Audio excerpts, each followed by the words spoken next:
అందరికీ నమస్కారం అండి.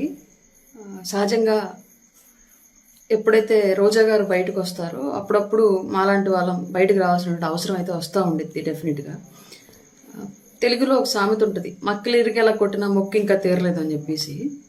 అలాగే రోజా గారికి అండ్ రోజా గారు సపోర్ట్ చేస్తున్న జగన్మోహన్ రెడ్డి గారికి అండ్ ఆ పార్టీ వైఎస్ఆర్సీపీ పార్టీకి పవన్ కళ్యాణ్ గారు నిజంగానే అధికారం అనేటువంటి అహంకారాన్ని ఇరగదీసి మరి కూర్చోబెట్టినా సరే ఇంకా వీళ్ళల్లో ఉన్నటువంటి అహంకారం ఏమాత్రం ఇంకా చావలేదని చెప్పుకోవడానికి ఈరోజు ఆవిడ మాట్లాడినటువంటి కొన్ని మాటలు, ఈరోజు కాదు నిన్న మాట్లాడినట్టుంది, కొన్ని ఉదాహరణగా చెప్పుకోవచ్చు. డెఫినెట్లీ ఆవిడ చాలా అంటే చాలా జోకులు వేసింది. అందరూ దాన్ని సీరియస్గా తీసుకుని మా వాళ్ళు సీరియస్గా రెస్పాండ్ అవుతున్నారు కానీ ఆవిడ కామెడీ చేసింది. నవ్వడం అలవాటు చేసుకోవాలి మనం. అంటే ఆ కామెడీ సెన్స్ ఆఫ్ హ్యూమర్ని మనం గ్రహించుకోగలిగేటువంటి శక్తిని మనం పెంపొందించుకోవాలనేటైతే రోజా గారి మాటలు విన్నాక అర్థమైంది మాకు క్లియర్లీ. ఆవిడేం మాట్లాడిందంటే, వైఎస్ఆర్సీపీ పార్టీ ఒక ఎమోషన్లోంచి పుట్టినటువంటి పార్టీ అంట, ప్రజల కోసం ప్రజల్ని కాపాడుకోవడానికి పుట్టినటువంటి పార్టీ అంట. ఆడకళ్ళు పిడకలేం కాదా? వైఎస్ జగన్మోహన్ రెడ్డి అనేటువంటి వ్యక్తికి వాళ్ళ నాన్నగారు చనిపోతే సీఎం సీటు ఇవ్వలేదు కాబట్టి కాంగ్రెస్ పార్టీ, అందుకు పుట్టినటువంటి party YSRCP party. CM seat కోసం మాత్రమే పుట్టినటువంటి పార్టీ వైఎస్ఆర్సీపీ పార్టీ. అదే కాంగ్రెస్ పార్టీ కనుక ఆ రోజు సీఎం సీట్ ఇచ్చుంటే వైఎస్ఆర్సీపీ పార్టీ లేదు, ఈ పేడ మొహాలందరినీ మనం చూడాల్సిన అవసరం కూడా ఉండేది కాదు క్లియర్లీ. రెండోది, ప్రజల కోసం పుట్టినటువంటి పార్టీ అంట, ప్రజలను కాపాడుకోవడానికి పుట్టినటువంటి పార్టీ అంట. ఎవరి నుంచి కాపాడడానికి ప్రజల్ని? మీ పార్టీ వచ్చిన తర్వాత ప్రజలు చిత్రహింసలు అనుభవించారు, వాక్ స్వాతంత్రాన్ని కోల్పోయారు, వర్క్ స్వాతంత్రాన్ని కోల్పోయారు. ఇష్టారీతిగా అప్పటికప్పుడు ఎక్కడ లేని చట్టాలను తీసుకొచ్చి, ఎక్కడ లేని జీవోలను తీసుకొచ్చి, ఎక్కడ లేని యాక్టులను తీసుకొచ్చి మీ ముఖాలను కూడా అసలు ఏ సంబంధం లేనటువంటి వ్యక్తుల యొక్క రైతుల పొలాల పాస్బుక్ల మీద కూడా వేసి, ఏ తాతరా తండ్రిలా మీరు వాళ్ళకి ఏమన్నా మీ మొహాలు తీసుకెళ్ళి వాళ్ళ ఆస్తుల మీద వేయడానికి. ఒక పిల్లోడు ఒక బొమ్మ వేసుకున్నాడంటే నా తండ్రి నుంచి వచ్చిందని తండ్రితో, తాత నుంచి వచ్చిందని తాతతో వేసుకోవాలి. అసలు జగన్మోహన్ రెడ్డి ఎవరు? అతని బొమ్మలు ఎందుకు ప్రజల పాస్ పుస్తకాల మీద, ఆస్తుల మీద ఏంటి సంబంధం జగన్మోహన్ రెడ్డికి వాళ్ళ ఆస్తులకి? ఇలాంటి దౌర్భాగ్య పనులన్నీ చేస్తూ ఉంటే ప్రజలు, మీరు పీడిస్తూ ఉంటే ప్రజల్ని, మీ నుంచి ఈరోజు కూటమి ప్రభుత్వం ప్రజలను కాపాడింది. పెద్ద పెద్ద కామెడీ మాటలు మాట్లాడి మేము నవ్వలేనటువంటి కామెడీలు వేస్తే మేము అది అర్థం చేసుకోవడానికి టైం పడుతుంది మాకు క్లియర్లీ. ఈ పార్టీ అంట ఎమోషన్స్ లోంచి పుట్టిందంట. ఎక్కడ ఎమోషన్స్? ఆ రోజు రాత్రి కనుక సోనియా గాంధీ దగ్గరికి వెళ్ళి నాకు సీఎం సీట్ ఇవ్వమంటే ఆమె తిరిగి ఆస్తి మొత్తం రాసి మీ నాన్న అడ్డం పెట్టుకుని సంపాదించిందంతా అప్పుడు ఇస్తానని చెప్పేసి చెప్తే, అమ్మో అన్ని కోట్లు అన్ని వేల కోట్లు మా అయ్యి ఉండబట్టి సంపాదించుకున్నాను అవినీతి ఆస్తులు, ఇప్పుడు మా అయ్యి కూడా లేడు, అంతా వీళ్ళకి రాసిస్తే మళ్ళీ తిరిగి అంత సంపాదించగలలో లేదు అని చెప్పేసి ఆ ఆస్తుల మూటలు, ప్రజల నుంచి దోచుకున్నట్టు ఆస్తుల మూటలు కాపాడుకోవడానికి వెనుదిరిగి వచ్చి ప్రజలను మోసం చేసి ముద్దులతోటి పాదయాత్రలు అని చెప్పేసి శవరాజకీయాలు చేసి పెట్టినటువంటి పార్టీ వైసీపీ పార్టీ. ఆ పార్టీ గురించి అంత పెద్ద ఎలివేషన్లు, ఆ ఎలివేషన్లు వేసేటప్పుడు కనీసం నువ్వన్నా ఆలోచించుకుంటావో లేదో నాకు అర్థం కాదు. నిజం చెప్పు, వైసీపీ పార్టీ అనేది నిజంగా కాంగ్రెస్ పార్టీ, సోనియా గాంధీ, జగన్మోహన్ రెడ్డికి అదేదో రాజరిక వంశపారంపర్యంగా పాలిస్తున్నట్లుగా వాళ్ళ తండ్రి గారు సీఎం సీట్ కనుక జగన్కి ఇచ్చుంటే నిజంగా అసలు వైసీపీ పార్టీ వచ్చిండేదా? జగన్కి పార్టీ పెట్టాలి, పార్టీలను పదవులను తీసుకొచ్చుకోవాలి, పదవుల కోసమే పార్టీ పెట్టాలంటే ఆలోచన పుట్టింది కాబట్టి పెట్టాడు. కానీ ఆమె నిజంగా సీఎం సీట్ ఇచ్చుంటే అసలు పార్టీ ఉండేదా? మీరు ఉండేవాళ్ళ? మీ మొహాల్లో జెండాలు ఉండేయా? కామెడీలు చేయొద్దు రోజా గారు. ఇంకోటి ఏంటంటే, పవన్ కళ్యాణ్ గారు సినిమాలు చేస్తున్నారా? పార్ట్ టైం పొలిటీషియనా? అది నువ్వు మాట్లాడుతున్నావా? ఎమ్మెల్యే అయిన తర్వాత కూడా జబర్దస్త్ ఎన్ని సంవత్సరాలు చేసావు గుర్తుందా? కనీసం మినిస్టర్ వచ్చేంత వరకు కూడా జబర్దస్త్ చేసుకుంటానే ఉన్నావు. విలువలు లేకుండా ఎన్ని జెండాలు మార్చావో నువ్వు కూడా మాట్లాడడమే. టీడీపీ నుంచే వచ్చావన్న విషయం నీకు క్లారిటీ ఉందిగా. నీకు ఫస్ట్ రాజకీయ భిక్ష పెట్టింది టీడీపీ నుంచి వైసీపీ కండవ కప్పుకున్నావు. ఇష్టారీతిగా సిబిఎన్ గారిని మాట్లాడావు వైసీపీ కండవ కప్పుకొని. జగన్ కాస్త ముందుగా గ్రహించాడు కాబట్టి కుక్కకు బిస్కెట్లు వేసినట్టు, చెత్త కుప్పకు సెంటు చల్లినట్టు నీ నోటికి అధికారము, పదవి, మంత్రి పదవి అనేటువంటి ఒక తాళం వేసి తొందరగా నీ నోటి నుంచి మళ్ళీ అతను ఎక్కడ తిట్టులు తింటాడని చెప్పేసి తెలివిగా ముందుగా మేలుకున్నాడు కాబట్టి జగన్, నువ్వు జగన్ కూడా తిట్టలే. లేదంటే జగన్ కూడా తిట్టుండేదాన్ని. నువ్వు అట్లాంటి వ్యక్తివి, నీ వ్యక్తిత్వం అలాంటిది. నువ్వు కూడా మళ్ళీ పవన్ కళ్యాణ్ గారి విశ్వసనీయత గురించి, పదవుల గురించి, పార్టీ గురించి మాట్లాడడమే. ఇంకొక కామెడీ ఏందో చేసింది, కుటుంబం వచ్చి ప్రచారం చేసిందా? జబర్దస్త్ ఆర్టిస్టులు వచ్చి ప్రచారం చేశారా? ఏ వైసీపీకి చేయలేదా?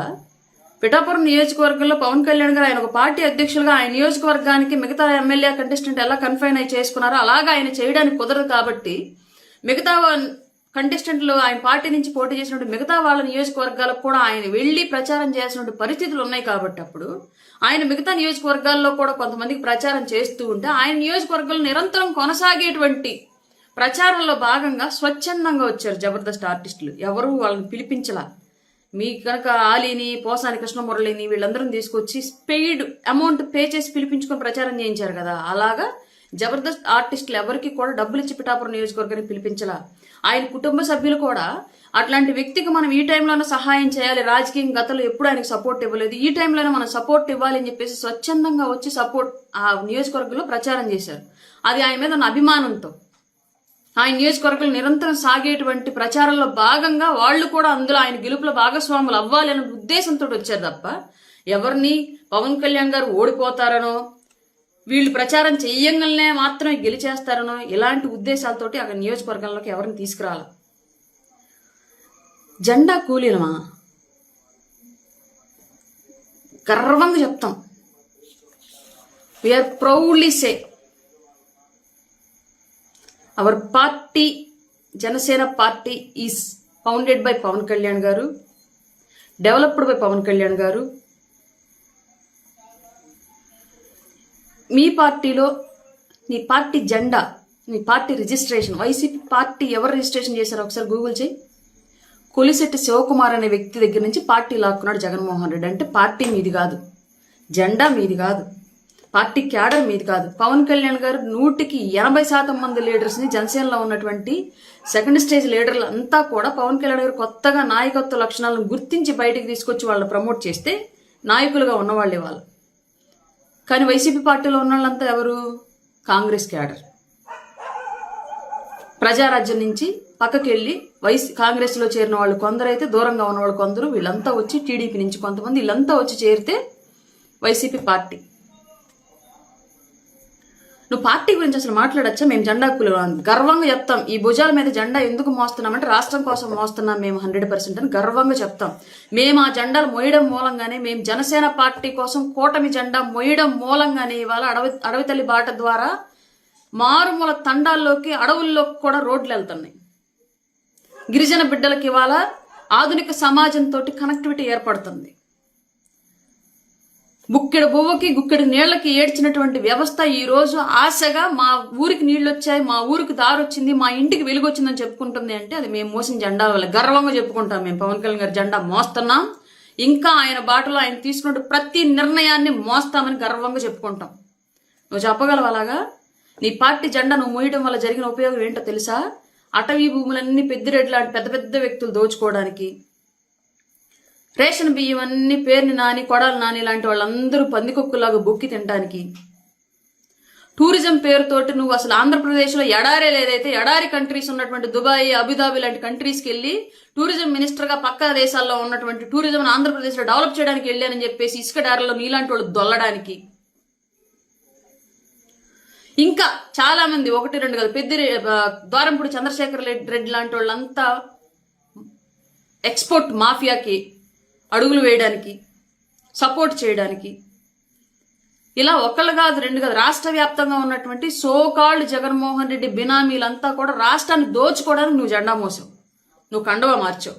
మేము అలా చెప్పట్లా, మేము క్లియర్గా చెప్తున్నాం. ఈ రోజుకి కూడా మేము జనసేన జెండా మోస్తున్నాం. జనసేన అధ్యక్షులు పవన్ కళ్యాణ్ గారు తీసుకున్న నిర్ణయాన్ని సపోర్ట్ చేస్తూ కూటమి జెండాలను మోస్తూనే ఉంటాం. ఎప్పటి వరకు అంటే ఆంధ్రప్రదేశ్ అభివృద్ధి అనేటువంటి నా నాయకుడు పెట్టుకున్న లక్ష్యం నెరవేరేంత వరకు ఈ జెండా మోస్తానే ఉంటాం. మాకు ఎలాంటి అభ్యంతరం లేదు. పదవులు, అధికారాలు ఇవన్నీ మాకు సెకండరీ. మాకు ఫస్ట్ ప్రయారిటీ రాష్ట్ర అభివృద్ధి. దీని గురించే మా నాయకుడు పాటుపడుతున్నాడు, దీని గురించి మేము ఆయన జెండాలు మోస్తున్నామని గర్వంగా చెప్పుకుంటాం. నీకు ఆ ధైర్యం ఉందా? పార్టీ, వైసీపీ పార్టీ నీ నాయకుడు పెట్టింది కాదు, నువ్వు మార్చిన కండువా, నువ్వు మోసే జెండా నీకు సంబంధం లేని విషయం. నువ్వు చేసినటువంటి పాలనలో అందరూ ప్రజలను దోచుకున్న వాళ్ళు తప్ప మాలాగా ప్రజలకు పెట్టిన వాళ్ళు ఎవరూ లేరు. పల్లె పండుగ పేరుతోటి పంచాయతీరాజ్ వ్యవస్థ వాళ్ళ దేశంలోని నంబర్ 1 పొజిషన్లో ఉంది అంటే అది పవన్ కళ్యాణ్ గారి వల్ల ఉంది. నీ నాయకుడు వల్ల అయిందా? నీ గవర్నమెంట్ టైంలో పంచాయతీరాజ్ వ్యవస్థ వల్ల అయిందా? పంచాయతీరాజ్ మినిస్టర్ వల్ల అయిందా? నీ వల్ల అయిందా? ఈ మాటలన్నీ మనం పాలన పరంగా మాట్లాడుకుంటే చాలా పిన్ టు పిన్ మాట్లాడతాం. కానీ వ్యక్తిగతంగా వెళ్ళామనుకో మేము చాలా వ్యక్తిగతంగా వెళ్లాల్సి వస్తుంది. మమ్మల్ని ఆపుతున్నారు కాబట్టి ఆగుతున్నాం. ఆ విషయం మీకు అర్థం అవ్వట్లా. మీకు మాకు తేడా ఉండాలి అని మా నాయకుడు ఒక లైన్ తీశాడు. ఆ లైన్ అలాగే మెయింటైన్ చేసుకుంటూ వెళుతున్నాం మేము. మరీ మీరు లైన్ క్రాస్ అయి మాట్లాడితే కొన్నిసార్లు మేము మా నాయకుడి మాట కూడా వినకుండానే కొంత బుద్ధి చెప్పాల్సిన పరిస్థితి అయితే డెఫినెట్గా వస్తుంది. అంత దూరం తెచ్చుకోవద్దని చెప్పేసి అయితే గౌరవ రోజా గారికి చెప్తున్నాం ఈ విషయం క్లియర్లీ. మేము మోసే జెండా వల్ల ఇవాళ 6,000 మంది పోలీసు నియామకాలు జరిగాయి. మేము మోసిన జెండా వల్లే డిఎస్సి ఉద్యోగులకి డిఎస్సి నోటిఫికేషన్ బట్టి టీచర్ల నియామకం జరిగింది. మేము మోసిన జెండా వల్లే ఇవాళకి రాష్ట్ర వ్యాప్తంగా రోడ్లు వస్తున్నాయి. మేము మోసిన జెండా వల్లే గోదావరి జిల్లాలకి అమరజీవి జలధార ప్రాజెక్ట్ వచ్చింది. మేము మోసిన జెండా వల్లే రాజధానికి వాళ్ళు నిధులు వచ్చాయి, మళ్ళీ పునఃప్రారంభం జరిగింది. మేము మోసిన జెండా వల్లే పోలవరం ప్రాజెక్టు పూర్తవబోతుంది. మేము మోసిన జెండా వల్లే రైల్వే లైన్ కంప్లీట్ అవుతుంది. మేము మోసిన జెండా వల్లే విశాఖకు పెద్ద ఎత్తున గూగుల్ డేటా సెంటర్లు వచ్చాయి. మాకు ప్రజల కోసం జెండా మోయడానికి మాకు ఎలాంటి ఇబ్బంది లేదు. మా జెండాను చూసి మీరు వణికిపోతున్నారు కాబట్టే మా కూటమి ఎజెండా మీకు భవిష్యత్తులో నిద్ర పట్టకుండా చేసేది, అధికారంలోకి రాకుండా చేసేది, మీ జెండాని గొయ్యి తీసి కప్పెట్టిద్ది కాబట్టే మీకు మా జెండా చూస్తే భయం, మేమంటే భయం. కార్యకర్తలకు ఉపయోగం లేదానే? ఉపయోగం లేదని మీకెవడు చెప్పాడు? మాకేం పవన్ కళ్యాణ్ గారు పార్టీలోకి వచ్చినప్పుడు మీకు పదవులు ఇస్తాను, మీకు ఆస్తులు ఇస్తాను, మీకు పనులు ఇస్తాను అని చెప్పి తీసుకురాల. మాకు క్లియర్గా చెప్పాడు. నా వెంట నడిచి వ్యవస్థ కోసం పోరాడాలనుకున్న వాళ్ళు నాతో రండి, నేను తీసుకున్న నిర్ణయాన్ని సమర్థిస్తూ నా అడుగుల్లో అడుగులు వేయండి, ఈ వ్యవస్థను మారుద్దాం, సోషల్ ఇంజనీరింగ్ చేద్దాం, రాజకీయాల మార్పు తీసుకొద్దాం, మనం నిజాయితీగా ఉండి నలుగురు నిజాయితీగా ఉండాలని కోరుకుందాం, పదవులు డబ్బులు ఇవ్వలేను కానీ పేరు ఇస్తాను, ఆత్మ సంతృప్తి ఇస్తానని చెప్పేసి పార్టీ జెండా పట్టిన రోజు చెప్పాడు. అవన్నీ చెప్పే మాతో జెండా పట్టించాడు. ఇవాళకి ఆయన జెండాని ఎజెండాని గర్వంగా ఈ గుండెల మీద ఈ భుజాల మీద మోయడానికి సిద్ధంగా ఉన్నాం. నీ సలహాలు మాకు అక్కర్లా, మీ బోడి సలహాలు. ఛాలెంజ్లు చేయడం ఏంటి? తాతలు రావాలా వైసీపీ పార్టీ అనేది లేకుండా చేయడానికి? ఇదే అసెంబ్లీ గేట్ దొక్కనీయకుండా చేస్తానని చెప్పేసి ఎట్లాంటి నోటుతొత్తర ఛాలెంజ్లు చేస్తేనే గేట్ ఎట్లుందని దూరం నుంచి చూసేటువంటి అవకాశం కూడా లేని సిచ్యువేషన్లోకి వెళ్ళిపోయావు. నీ నాయకుడేమో నా వెంట్రుకలు బేకలేరు అంటే ఉన్నాయన్ని బీకి 11 ఎంటికలు మిగిల్చారు నెత్తిన. అసలు ఆ జగన్ ఓటమికి కారణం నీ నోరు కూడా ఒకటి. ఆ విషయం తెలుసుకుంటే ఫస్ట్ ఆ జగన్ అయినా నీ నోటికి తాళాలేస్తాడు, లేదంటే నీకు ఇంకా భ్రష్టు పట్టిపోద్ది ఆ పార్టీ. కనీసం ఆ 11 సీట్లు కూడా ఇచ్చిన సిచ్యువేషన్ ఉండదు డెఫినెట్గా. అది అర్థం చేసుకుంటే బెటర్ కనీసం నువ్వు. ఎందుకో మిగతా మహిళా లీడర్లను చూస్తే అంత కోపం ఈ స్థాయిలో నాకు రాదు, కానీ జనరల్గా ఎవరైనా సరే ఎదిగే క్రమంలో చాలా కష్టపడి ఉంటారు అన్నటువంటి సింపతి ఉంటుంది నాకు చాలా వరకు. మిమ్మల్ని చూస్తే రోజా గారు ఎందుకో తెలియదు కానివ్వండి, మీ హావభావాల, మీ భాష, లేదంటే మీరు గతాన్ని మర్చి గురిగింజ మాటలు మాట్లాడుతుంటారు చూసారా, అట్లాంటి చూడడం వల్ల ఏమో తెలియదు. కానీ రెస్పెక్ట్ ఇద్దామన్నా సరే ఒక్కొక్కసారి రావట్లే, ఎందుకో తెలియదు. కొంచెం మీరు అది ఎందుకనేది మీరన్నా మార్చుకుంటే మేము మాట్లాడి ట్రై చేస్తాం. ఇంకొకసారి మీ పార్టీ గురించి మీరు పట్టించుకోండి, కానీ మా పార్టీ గురించి, మా జెండాల గురించి, మా విషయాల గురించి మీ సింపతి మాకు అక్కర్లేదు దయచేసి. మీ పార్టీ ఇప్పుడు అదప్పాతలను తొక్కేశాడు పవన్ కళ్యాణ్ గారు, కనీసం లేచి నిలబడ్డానికని ట్రై చేయండి, గెలవడం సంగతి దేవుడు. ఇంకోటి ఏదో అన్నారు, మటన్ కొట్టు మస్తాన్ లాగా మక్కిలరకు కొడతానని చెప్పేసి అంటారన్నారా? మరి రప్ప నరగడం తప్పేంటి, ఆ మాట తప్పేంటి అన్నటువంటి జగన్మోహన్ రెడ్డికి ఎందుకు వర్తించేలాగా చేయలేదు మీ మాట? అంటే జగన్మోహన్ రెడ్డి తలకాలు తీయడానికి పుట్టాడన్న ఫీలింగ్ అనేది, రప్ప నరగడానికి పుట్టాడన్న ఫీలింగ్ అనేది. మటన్ కొట్టు మస్తానని చెప్పేసి పవన్ కళ్యాణ్ గారిని అంత తేలిగ్గా మాట్లాడగలిగిన నువ్వు ఇదే మాట ఒకసారి జగన్మోహన్ రెడ్డికి అప్లై చేసుకో, అప్పుడేం చేద్దాం? ప్రజల కోసం పుట్టిన పార్టీ అంట, కష్టపడితే పుట్టిన పార్టీ అంట, గాడిది గుడ్డేం కాదు. వైఎస్ఆర్ రాజశేఖర్ రెడ్డి అకాల మరణం చెందితే సీఎం సీటు కోసం పుట్టిన పార్టీ అయినా ప్రజలు నమ్మేటట్టుగా లేరని చెప్పేసి వివేకానంద రెడ్డి గారిని అకారణంగా గొడ్డల పోటుతో చంపేస్తే ఎక్స్పాండ్ అయినటువంటి పార్టీ, అన్యం పుణ్యం తెలియనటువంటి కోడికత్తి సీను 4 ఏళ్ల పాటు లోపల పెట్టి హింసిస్తా ఉంటే డెవలప్ అయినటువంటి పార్టీ, ఎవరో ముక్కు మొహం తెలియనటువంటి వ్యక్తి రిజిస్టర్ చేసినటువంటి పార్టీ వైసీపీ పార్టీ. ఏదో సామెత చెప్పినట్టు గురిగింజ నలిపెరగదంటూ మీ పార్టీ గురించి మీరు మాట్లాడుకోవడం చేత కాదు, కానీ పక్క వాళ్ళ పార్టీ గురించి తెగ మాట్లాడడానికి వచ్చేసింది అమ్మ తగుదనంట.